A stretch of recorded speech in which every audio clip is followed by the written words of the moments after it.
দেখুন আমাদের গফর ভাই কি করে কুমিরটাকে তুলতেছে, কিন্তু পারছে না।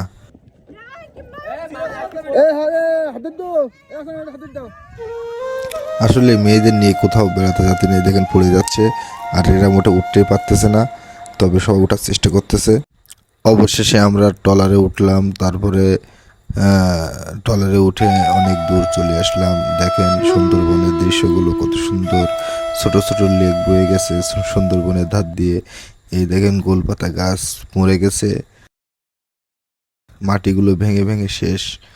তারপর সুন্দরবনের ভিতরে দেখেন, আপনাদেরকে বাঘ দেখানোর চেষ্টা করব দর্শক। আমি এখন আপনাদের দেখাবো আমার বন্ধু হাসান অনেক ব্যস্ত আছে ফোন নিয়ে ছবি তোলায়, আর আমি এই ফাঁকে একটু ব্লগ ভিডিও বানাইলাম।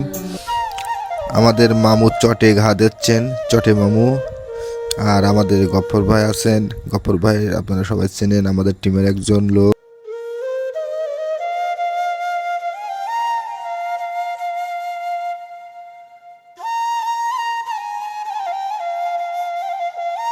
এই যে আমার বন্ধু আবার এখনো ফোন নিয়ে ব্যস্ত। তারপরে আমাদের কুরমান চা অবাক, আইফোন দেখাচ্ছে আমাকে, আমি কিন্তু ভিডিও করতেছি আইফোনে।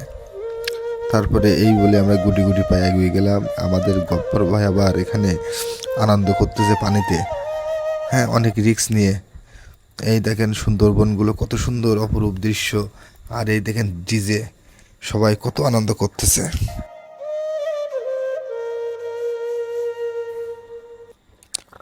অবশেষে আমরা এখন ঘাটে এসে পৌঁছালাম।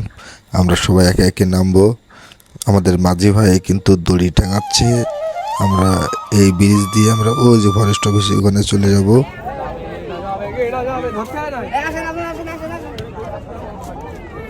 ব্রিজের পর উঠতে যে সবাই কিন্তু ভয় পাচ্ছে, তারপরেও সবাই একে একে উঠতেছে। ভাই আগে উঠে নেন, আমরা ওখানে কেন আসেন আসেন আসেন।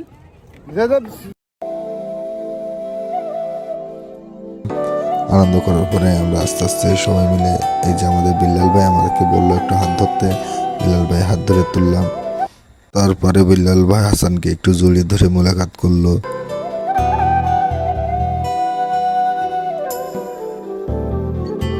সুন্দরবনের ভিতরে আমরা সবাই একটু হাঁটাহাঁটি করলাম। আমাকে জায়গা দিচ্ছে না, আমি সবার পেছনে ছিলাম, আমি একটু সবার আগে উঠলাম, খুব ভালো লাগলো। এই দেখেন পার্কে আমাদের গফর ভাই একটা কুমির দেখে সেই কুমিরকে বাড়ি নিয়ে যাওয়ার জন্য ব্যস্ত, কিন্তু হচ্ছে না। পরে আমাদের হাসান ভাই আবার এদিকে হাঁটায় ব্যস্ত, অনেক হাঁটাহাঁটি করে হাসান ভাই।